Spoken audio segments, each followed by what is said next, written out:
Welcome back into another episode of BTE. I'm Schuyler Callihan. That is Christopher Hall. It is time to get into our keys to the game.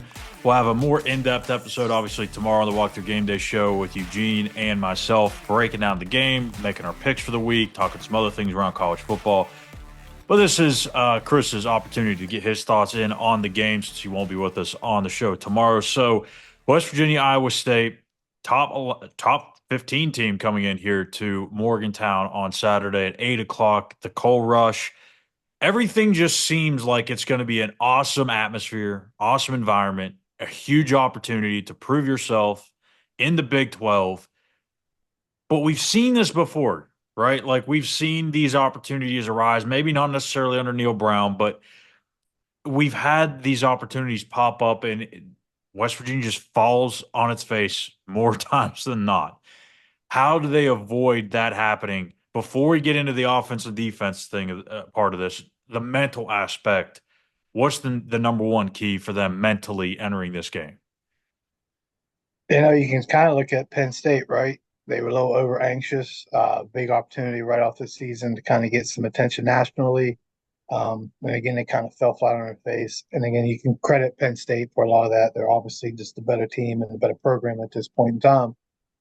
But yeah, a lot of it is mentally. Don't let the moment become too big for you. And I think that's really one of the biggest keys to this game right now is they have the 1-0 mantra right now. Um, can't they've had one back-to-back games. They're 2-0. A lot of people didn't think they'd start the Big 12 conference play 2-0, especially after the Pitt game. So how are they going to handle this success from last week, a dominant win? Are they focused? Are they not going to let everyone that's praising them right now, the fans, the town, everyone's going to tell them how great they are? Are they going to continue to stay locked in and live up to the expectations that are coming in this week? New jerseys, Coal Rush, fans have been wanting the black jerseys forever. Night game, primetime television, it's everything that you want as a fan, but the players have to live up to it. So as long as the moment's not too big for them, I think they will be fine. But it's just a matter of can they lock in? Can they not be too excited, not overplay defensively, not try to make too many plays happen offensively, and just let the game come to them. And if they can do that, then they will absolutely have a chance to win the game. I mean, 100%. Because when you start breaking down Iowa State and kind of look who they beat and kind of how they've beaten them, it's not been impressive. But you can't beat yourself, and we've seen them do it twice this season. Yeah. Again, you can write up Penn State as being the better team, but Pitt, obviously, they beat themselves in the last 5 minutes of the game. So just stay locked in, don't try to make a play. Just stay, especially defensively, where they've overplayed early in the season, got out of position, and they've had it happen in big moments at times. If they can just stay within their area and their responsibilities will be fine defensively. And it goes back to the running game where you just saw Jaheim and CJ's been catching on as well and doing what he's doing, pounding in between the tackles. As long as they're not trying to bust a big play every time they hand the ball off to them and just let the play develop and hit the holes, then the big plays will come. So don't try to make a play right off the bat. Just give what the defense gives you because this is a very stingy, I always say, defense. I think the one thing that bodes well for the Mountaineers in this game, and it's not that Iowa State hasn't been there. Obviously, the game against Iowa was a very, very big deal for them, but that's really the only test that they've had to this point. For West Virginia, you had the anticipation of Penn State, which was brewing for months, seemingly. It wasn't just a week long thing. That thing had been brewing up through all of spring, well, really all of winter, spring, summer, and then into fall. And when it didn't go that well, that was an opportunity to learn from it. They found some things that they kind of tweaked in the backyard brawl when that was another big time atmosphere. It's an intense game. There's things that you can learn from that game too. This is now going to be the third time that they're going into a massive game, and you could maybe say last week was kind of that. I mean, I get Oklahoma State's record wasn't that either, or wasn't that good. But I mean, going on the road and playing there, Boone Pickens is no easy chore by any means, regardless of the year, regardless of the team. But this is really, to me, it feels like the third go around in this big time atmosphere. You failed the first two times. The first time you failed miserably. Second time you probably should have won. So now it's time to go win one of these things. So let's go ahead and get down into it. Iowa State's offense, West Virginia's defense. What do you like? What do you don't like on this on paper, at least in terms of the matchups? I still like West Virginia's running game, as crazy as it sounds. Iowa State hasn't necessarily struggled against the ground game, but they are in the middle of the pack in the Big 12 at eight, allowing 138 yards per game, which isn't a lot considering you probably want West Virginia around the 200 mark or more. But I think they got a chance there. And I think really when you have to account for Garrett Green running, um, Iowa State is obviously disciplined defensively. So they're going to have to kind of like what they did last week against Oklahoma State. Iowa State's more of a zone, so they're not going to get those man-to-man opportunities where they kind of catch them off guard and it's hat on hat. They're still going to have to make guys miss. And a well-disciplined defense, it's kind of hard to do that. So I Sure. do like the matchup for West Virginia's run game. Um, I think that's really where it's at. Passing game, they're up there, and that's really where they can bring a lot of pressure and they throw a lot of different formations and move a lot in the secondary. Um, Garrett's going to have to be disciplined there, and I think really where he can go, and I think it's really kind of moving forward is if it's not there early, get moving. Yeah. Either get outside the pocket if Put you know stress your on the guy defense. gets outside the pocket, give your guys a chance to get open and kind of find a hole in the zone or just take off. And I think that's really where they can negate the pass rush. And he did a really good job of that last week. And you kind of have seen that since the Pitt game where he has taken that away from teams because he just ran upfield. So if you have to hold him accountable in the pass game, they can't just pin their ears back and get after him. So I think that's really the big area for me right now offensively is continue your run game. And it goes back to just let Jaheim, let CJ, as long as they're not dancing in the backfield. And if those holes are small, you can just square your shoulders up and get 3, 4 yards at a time, you're in good shape because you're second, seven, second, and six. And you can get really in third and short situations and kind of that's where you can find Cole Taylor. And again, Traylon Davis said preseason he's going to have a big catch at a 31-yard Yeah. last week. That was a So surprise of the day yeah, right there. so already they put that on film, so that's someone else they have to be accountable for. So Hudson Clement, he's going to have a big game as well. I think their strength right now going into it obviously is the run game, but a big key for this one is they're going to have success through the air because Cole you're not Taylor. always going to get second and short opportunities, third and short opportunities. Who's going to step up? Uh, we know Hudson is, but who else is going to step up? Because it's going to take more than one. Traylon Ray's been great so far this season. The last couple of games he's been good. It's going to take a team effort. It's not just going to be a starter. It's going to be multiple guys in that passing game. Yeah, Justin Robinson potentially could be back this week, so that would surely help. Obviously, getting Cole Taylor heavily involved is always a good thing. Seems like sixth, seventh tight end.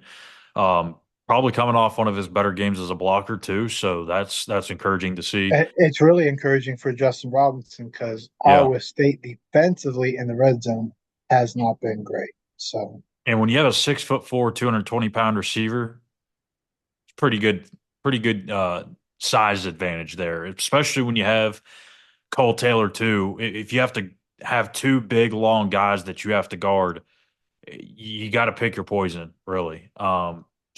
And we've seen what Justin Robinson can do when he is in uniform and good and ready to go. Obviously, made the incredible catch against Pitt in the backyard brawl, but 309 or 389 rushing yards, Chris. Think they topped that this week? Wink, wink, nudge, nudge. I no, don't. I don't think they're going to I get don't. that. Yeah, I don't think they'll get that in the next two games combined. But I would say a reachable mark, and this is kind of tough too because Iowa State's defense is really good. 140, 135. Is that reasonable to ask? Reasonable, but I think you're going to have to do more. Time of possession was a big key stat last week. I think you're going to have to do that again. I think you'll have to get first downs early. West Virginia leads the league. I believe they lead the league in first downs right now, if I'm not mistaken. If not, they're number two. Yep. So they're going to have to keep the chains moving, stay on the field. One of the big things, Iowa State red zone defense isn't great, but they also haven't had a lot of opportunities. I think teams have only been in the red zone like 6 or 7 times against them through 5 games. So moving the ball is not going to be easy. Total defense, they're up there.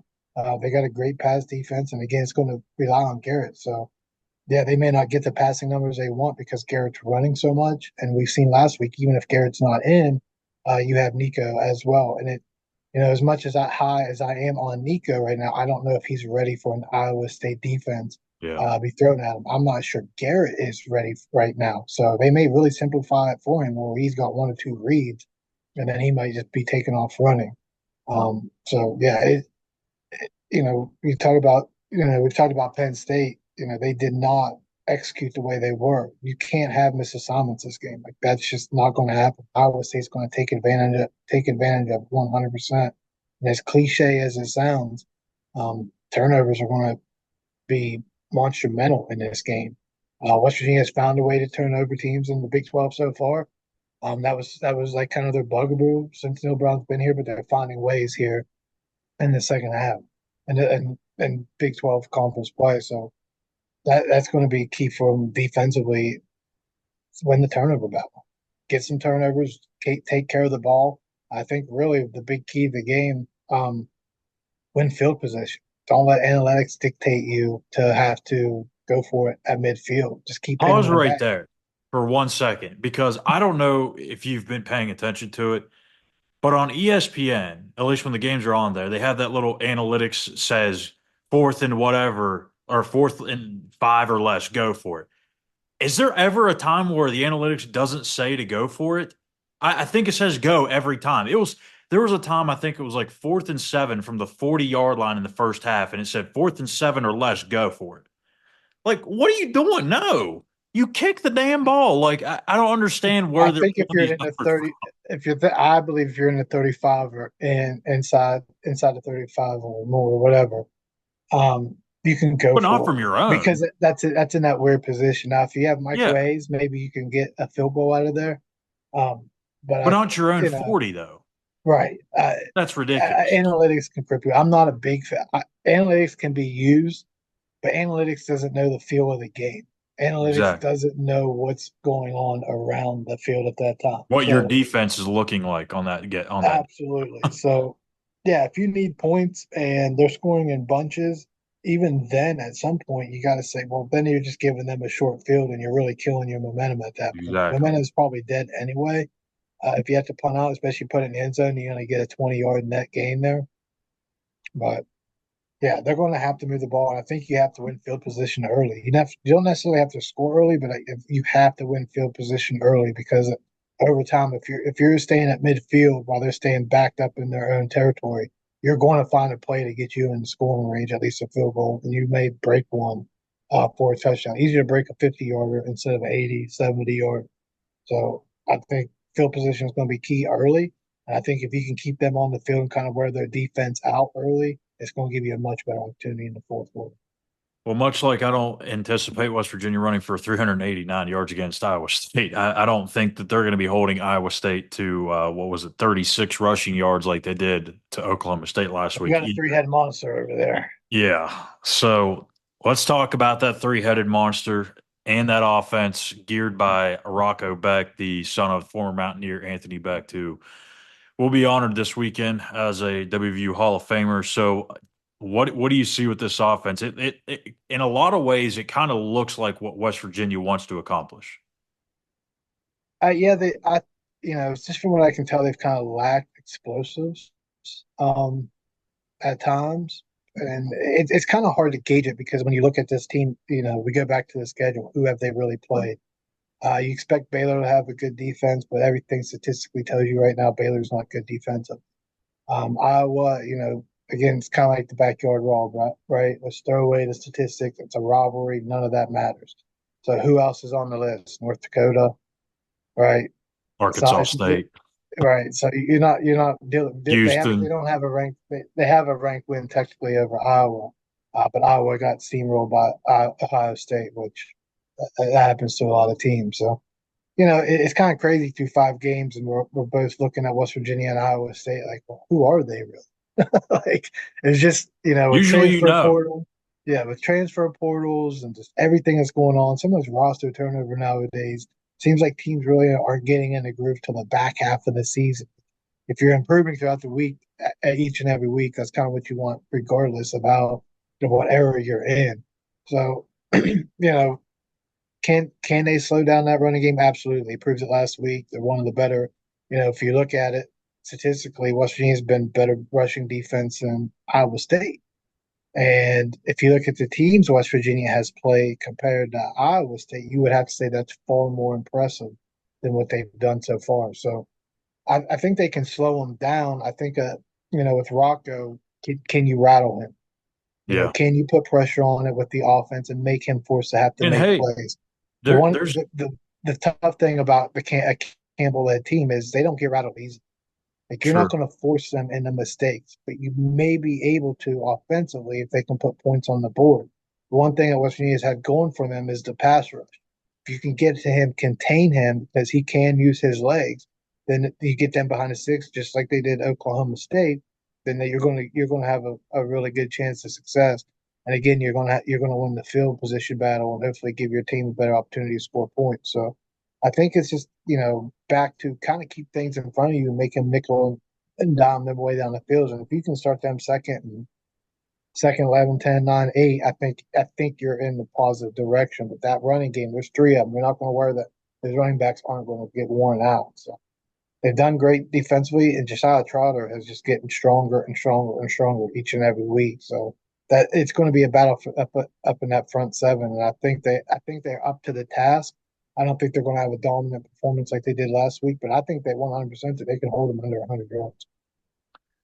Yeah, I'm curious to see what Rocco is like in this game. He's played well, but we all know he probably wanted that offer from West Virginia, right? It's where his dad played. He really wasn't recruited heavily by West Virginia or really a whole lot of Power Five school or well, now Power Four schools. But I wonder if there's going to be some pressure there, or if he uses this as an opportunity to say, "Hey, you should have threw me an offer," and he goes and balls out. It's going to be. I don't know that we're going to have some sort of a middle. I think it's going to be one extreme or the other, and that is something I think a lot of people probably don't think about in this game. Obviously, they know the connection with him and his dad and everything, but I don't know that a lot of folks look at this as, hey, this could be a spot where he puts a lot on himself and just tries to do too much and puts the ball in bad areas and forces some bad throws. So if he does, you got to come down with it. This has kind of been the recurring theme with this defense. They've had opportunities for more takeaways, and they just continue to drop interceptions. Josiah Trotter got himself one. They had one from Jaheim Joseph. They could have had a third, maybe even a fourth in that Oklahoma State game. So they've got to be able to win that turnover battle, like you said.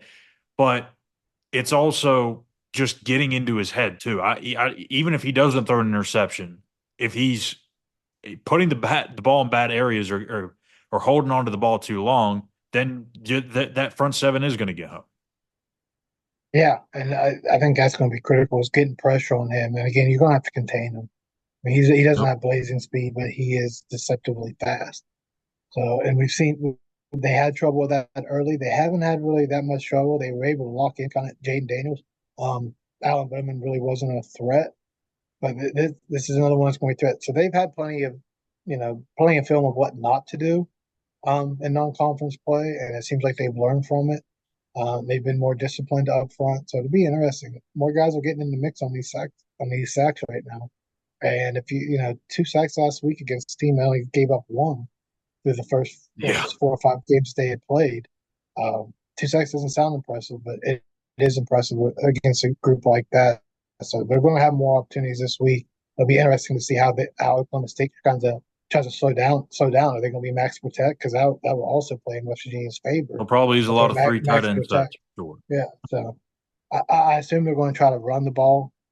They're almost identical. We kind of mentioned that at first. They're going to try to establish a run game, and West Virginia's been pretty good against the run so far this year. So when you go back to Pitt, they like to run the ball. They kind of slow them down enough, but it's really going to depend how much It's all about gap discipline.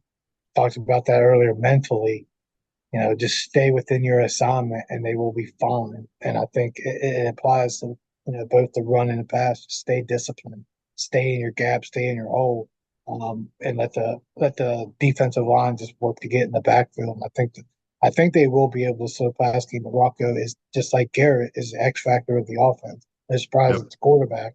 Last week you would have said it's Ollie Gordon though. If he gets going, you're in trouble. They slowed it down. So if they can slow down, I think the big key is to slow down the traditional run game, but you're also going to slow down Rocco and what he can do with the speed. Yeah, absolutely. So there you have it. The keys to the game from Chris There's and another key here. oh, go We for it. talked Go offense, for it. Take the defense, floor. special can't have any special team blunders. Kick Absolutely the none. ball through the end zone, please, for the love of Well, God, it's Neil. punt team as well. They were God close. almighty. Oklahoma State was close to getting one last week, and fortunately, Oliver Shaw didn't get hurt. Got hit in his plant leg. I know Oklahoma State fans were up Yeah. it, but regardless whether his foot's planted or not, that's a penalty. So you got to protect Oliver back there 100%. Nothing, no field goal blocks, nothing crazy that can really flip the momentum, especially when it's going to be probably a field position battle. Possessions, every possession is going to be meaningful in this game. Can't give up something easy like that. So special teams 100%. You have to win the special teams battle. Yep. Kick the ball through the end zone. Yeah, Well, we've talked about it. Chris yeah. tweeted about it. I retweeted it. No need to get cute and corner the little thing to kind of get uh, 4 extra yards of those field three or position. four extra yards are yes, every yard is going to be meaningful in this game, but rely on your defense and don't let somebody squeak through, break a tackle, and flip the field on you on a kickoff. Seriously. Just And do it, we're Neil. going to Like see it. it's It doesn't matter. We're going to see it we regardless. We can talk right. about it. We This is can not preach going it to matter. all the live long day, and it's not going to matter. But the statistics have said that Michael Hayes does have the ability to do it. He did it at a very high Yep, we've percentage seen when it, he's at Georgia State. and he's done We've it this seen him year. do it So here. Let him do it. Just sail that yeah, baby right through the uprights. That's all you need. yep. Let your defense play. Give Have him a trust. point too if we're doing it. If he gets to the upright, give him a point. Let's put Yeah, that in the why rule not? book. Why not? How about we're getting So all these other goofy rules? Why not put a point in for kickoff through exactly. the uprights? So West Virginia, Iowa State, they'll kick off 8 o'clock on Fox. It is the Coal Rush. All fans, of course, encouraged to wear black for the all blackout theme and paying homage to the hardworking coal miners in the state. So it'll be a lot of fun, cool atmosphere. We'll have the post game show for you. We'll also have the walkthrough game day show tomorrow, detailing this game a little bit further in depth. So that'll do it for us here today. For Christopher Hall, I'm Schuyler Callihan. Make sure you hit that subscribe button. Give us a like. Give us some comments in the comment section here on YouTube at West Virginia on SI. Follow us on X at SI_WVU. And that'll do it for us today. We'll see you back here tomorrow for the Walkthrough Game Day Show. Take care.